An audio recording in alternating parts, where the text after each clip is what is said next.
بسم اللہ الرحمن الرحیم۔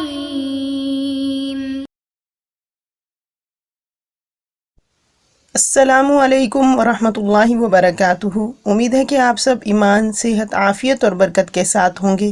آج ہم سبق نمبر 48 کو پڑھیں گے، جس کا عنوان ہے استعارہ کا بیان۔ تو سب سے پہلے عبارت اور ترجمہ، اس کے بعد انشاءاللہ تفصیل پڑھیں گے۔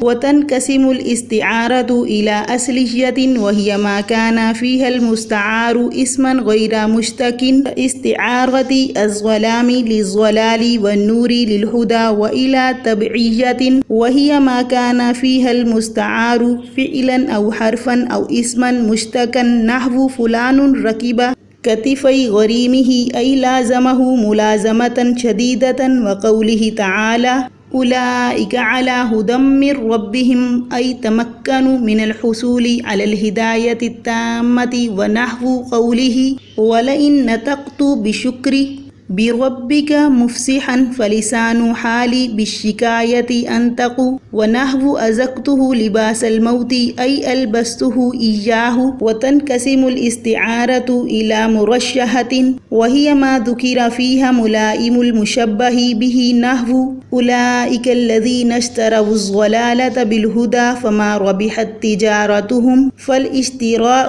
مستعار للاستبدال، وذكر الربح والتجارة ترشيح، وإلى مجردة وهي التي ذكر فيها ملائم المشبه، نحو فأذاقها الله لباس الجوع والخوف، والإذاقة تجريد لذلك، وإلى مطلقة وهي التي لم يذكر معها ملائم، نحو ينقضون عهد الله، ولا يعتبر الترشيح والتجريد إلا بعد تمام الاستعارة بالقرينة۔ ترجمہ دیکھیے۔ اور استعارہ منقسم ہوتا ہے اصلیہ کی طرف، اور وہ ایسا استعارہ ہے جس میں مستعار اسم مشتق نہ ہو، جیسے کہ ظلام کا استعارہ ظلال کے لیے، اور نور کا استعارہ ہدایت کے لیے، اور منقسم ہوتا ہے طبیعہ کی طرف، اور وہ ایسا استعارہ ہے جس میں مستعار فعل یا حرف یا اسم مشتق ہو، جیسے فلاں شخص اپنے قرض دار کے کندھوں پر سوار ہو گیا، یعنی اس کے ساتھ سختی سے چمٹ گیا، اور جیسے کہ اللہ تبارک و تعالیٰ کا فرمان وہ لوگ اپنے پروردگار کی جانب سے ہدایت پر ہیں، یعنی وہ لوگ مکمل ہدایت حاصل کرنے پر متمکن اور فائز ہو گئے، اور جیسے کہ شاعر کا شعر اور اگر میں کھل کر تیرے احسان کے شکر میں گویا ہوں تب بھی لا حاصل ہے، کیونکہ میری زبان حال شکایت کے ساتھ زیادہ ناطق ہے۔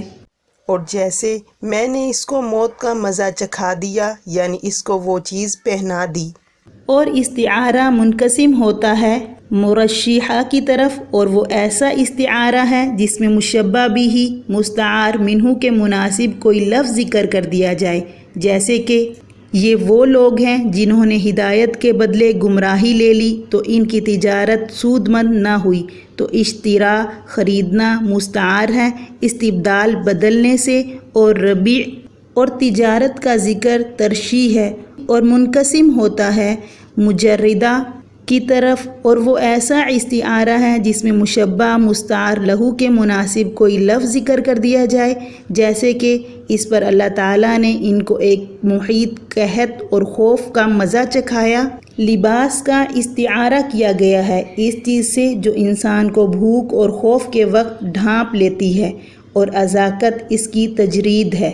اور استعارہ منقسم ہوتا ہے متعلقہ کی طرف، اور وہ ایسا استعارہ ہے جس کے ساتھ کوئی مناسب لفظ کو ذکر نہ کیا جائے، جیسے کہ وہ لوگ اللہ کے معاہدے کو توڑ دیتے ہیں، اور ترشیح اور تجرید کا اعتبار نہیں کیا جاتا ہے مگر استعارہ بالقرینہ کے پورا ہونے کے بعد۔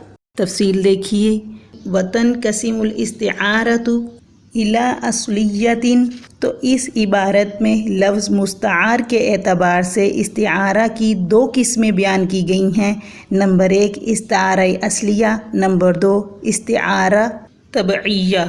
تو استعارہ اصلیہ وہ استعارہ ہے جس میں لفظ مستعار اسم جنس ہو اور اسم مشتق نہ ہو، جیسے کہ ظلامی تاریکی کا استعارہ ضلال یعنی گمراہی کے لیے، اور نور کا استعارہ ہدایت کے لیے، کیونکہ ظلام اور نور دونوں مستعار ہیں اور اسم جنس ہیں، اور ضلال اور ہدایت مستعار لہو ہیں۔ اور استعارہ تبعیہ وہ استعارہ ہے جس میں لفظ مستعار فعل یا حرف یا اسم مشتق ہو، جیسے کہ فلان رکیبہ کتفی غریمہ ای لازمہ ملازمۃ شدیدۃ۔ تو اس مثال میں رکیبہ مستعار ہے جو فعل ہے، اور ملازمتاً چمٹ جانا، پیچھے پڑ جانا مستعار لہو ہے، یعنی قرض دار کے پیچھے پڑ جانے کو تشبیہ دی گئی ہے اس کے کندھے پر سوار ہونے سے۔ اور وجہ جامع دونوں کے درمیان یہ ہے کہ جس طرح سوار سواری پر اپنی پکڑ مضبوطی سے جمائے رکھتا ہے، اسی طریقے سے قرض خواہ نے قرض دار پر اپنی گرفت جما رکھی ہے۔ اور مستعار حرف ہو، جیسے کہ اولئک علی ھدی من ربہم ای تمکنوا من الحصول علی الہدایۃ التامۃ۔ تو اس آیت مبارکہ میں علی مستعار ہے جو حرف ہے، اور التمکنوا من الحصول علی الہدایۃ التامۃ یعنی کہ ہدایت کے حصول پر متمکن ہو جانا مستعار لہو ہے، یعنی کہ مہدی اور ہدا کے درمیان مطلق ارتباط کو تشبیہ دی گئی ہے، مستعارہ اور مستعار علیہ کے درمیان مطلق ارتباط سے، اور وجہ جامع دونوں کے درمیان متمکن ہے۔ جس طریقے سے چھت وغیرہ کسی بلند چیز پر چڑھا ہوا شخص اس پر متمکن ہوتا ہے، اسی طریقے سے ہدایت یافتہ متقی شخص بھی ہدایت تامہ پر متمکن ہے۔ مطلب یہ کہ ہدایت کے حاصل کرنے پر فائز ہو جانے کو تشبیہ دی گئی ہے ہدایت پر ہونے سے۔ اور مستعار اسم مشتق ہو، جیسے کہ وَلَئِن نَطَقْتُ بِشُكْرِ بِرَبِّكَ مُفْصِحًا فَلِسَانُ حَالِي بِالشِّكَایَةِ أَنْطَقُ۔ تو اس شعر میں انطقو مستعار ہے جو اسم مشتق ہے، اور الدلالۃ یعنی شکایت کو بتلانا مستعار لہو ہے، کیونکہ انطقو ادلو کے معنی میں ہے۔ پھر مستعار لہو کو حذف کر کے اس کے لازم نطق کو ذکر کر دیا، اور نطق اور دلالت کے درمیان وجہ جامع مکمل طریقے سے مقصود کو سمجھ جانا ہے۔ اور جیسے اذقتہ لباس الموت ای البستہ ایاہ، تو اس مثال میں اذاقت چکھانے کو الباسا اڑھانے کے ساتھ تشبیہ دی گئی ہے، اور الباسا کو اذاقت کے لیے مستعار بنایا گیا ہے، لہٰذا اذاقت مستعار لہو ہے اور الباس مستعار ہے۔ پھر مستعار کو حذف کر کے اس کے لازم لباس کو ذکر کر دیا۔ آگے فرمایا وَتَنْقَسِمُ الْإِسْتِعَارَةُ إِلَى مُرَشَّحَةٍ۔ تو یہاں سے مناسبات اور متصلات کے اعتبار سے استعارہ کی 3 قسمیں بیان کی گئی ہیں۔ نمبر 1 مرشح، نمبر 2 مجردہ، نمبر 3 متعلقہ۔ تو استعارہ مرشحہ وہ استعارہ ہے جس میں صرف مشبہ بہ یعنی مستعار منہ کی مناسبات ذکر کیے گئے ہوں، جیسے کہ اولئک الذین اشتروا الضلالۃ بالہدی فما ربحت تجارتہم۔ تو اس آیت مبارکہ میں منافقین کا حال بیان کیا گیا ہے جنہوں نے ایمان کا کفر کے ذریعے تبادلہ کیا، اور اس تبادلے میں انہیں خسارے ہی کا منہ دیکھنا پڑا۔ تو اس آیت میں اشترا مستعار منہ ہے اور استبدال مستعار لہو ہے، اور ربحی یعنی نفع اور تجارت کے الفاظ مستعار منہ کے مناسب ہیں، اور اسی مناسب کے ذکر کرنے کا نام ترشیح ہے۔ استعارہ مجردہ وہ استعارہ ہے جس میں صرف مستعار لہو مشبہ کی مناسبات ذکر کیے گئے ہوں، جیسے کہ فَأَذَاقَهَا اللَّهُ لِبَاسَ الْجُوعِ وَالْخَوْفِ۔ تو اس آیت مبارکہ میں اللباسہ مستعار ہے، اور بھوک اور خوف کا وہ اثر جو ان کا احاطہ کیے ہوئے ہیں یعنی مصائب اور سختیاں، یہ مستعار لہو مشبہ ہے، اور اذاقۃ اسی سے تجرید ہے، اور یہ اسی طریقے سے کہ بھوک اور خوف یعنی مصیبت کے وقت انسان کو کسی نہ کسی قسم کا مزہ ملتا ہے، خواہ اچھا یا خراب، اور اس مزے کے مناسب لفظ اذاقۃ ہے۔